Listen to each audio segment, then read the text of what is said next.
17 is your local election headquarters. The Wake County Board of Elections is already setting up locations before early voting starts next week. CBS 17's Brea Hollingsworth spoke with election officials about what you need to know if you plan to vote early. Over a dozen people setting up voting sites at the Southeast Raleigh YMCA ahead of the start of early in-person voting.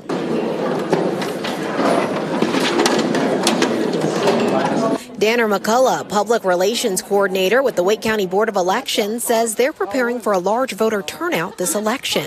It's a presidential election, so they're usually the busiest that we see, and that's why we've ramped up and we have 22 early voting sites this year, which is the most we've ever had in Wake County.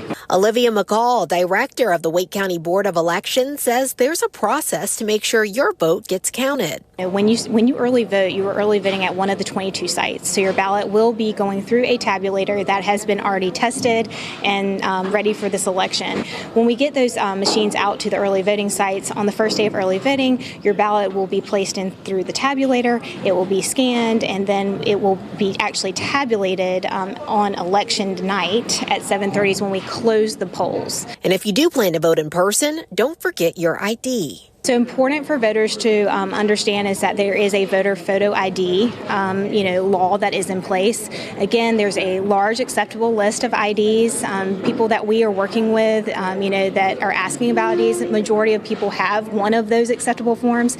If you don't, the biggest thing is let us help you. There's a solution for you.